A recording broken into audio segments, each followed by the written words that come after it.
Hello बच्चों, चलिए प्रश्न को पढ़ते हैं। अणुसूत्र C5H10 वाले 3 समअवयवियों साइक्लोएल्केनों की संरचना बनाइए। प्रत्येक में वलय का आकार भिन्न होना चाहिए। तो आइए बच्चों, मुख्य अवधारणा को समझते हैं।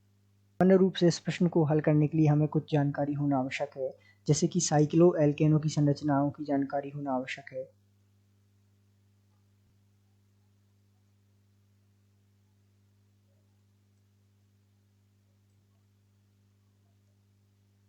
हमें समअवयवियों की संरचना किस प्रकार बनाई जाती है इसकी जानकारी होना आवश्यक है। तो आइए हम जो है अणुसूत्र आपको दिया हुआ है,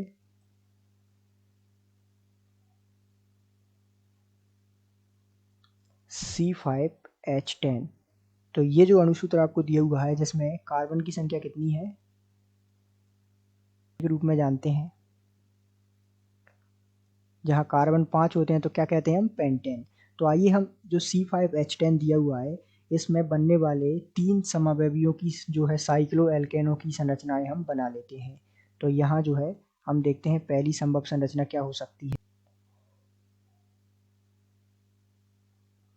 तो पहली संभव संरचना किसकी, C5 और H10 की, ये हमें प्राप्त हो गई, जिसमें ध्यान दीजिएगा 1 2 3 4 5 कार्बन और 10 हाइड्रोजन है। तो ये साइक्लोएल्केन की संरचना हो गई, ठीक है।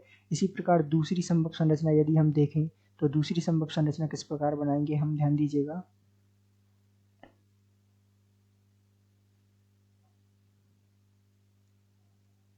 ये दूसरी संभव संरचना हो गई। अब नाम यदि हम देखें, तो जो ऊपर वाली संरचना है इसका नाम हो गया साइक्लोपेंटेन।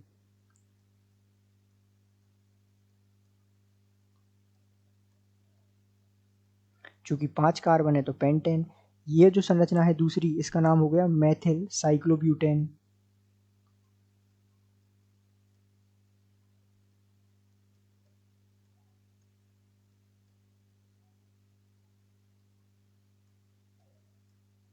इसी प्रकार आइए हम इसकी तीसरी संभव संरचना बना लेते हैं। तो इसकी तीसरी संभव संरचना क्या होगी, ध्यान दीजिएगा। इसकी तीसरी संभव संरचना होगी कुछ इस प्रकार, और यहाँ CH2 CH3।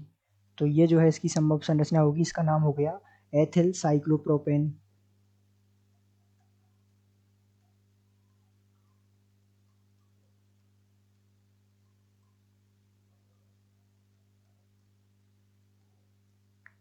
तो इस प्रकार जो है हमने ये जो प्रश्न में आपको दिया हुआ था C5H10 के तीनों समअवयवी साइक्लोएल्केनों की जो संरचना थी वो प्राप्त कर ली है।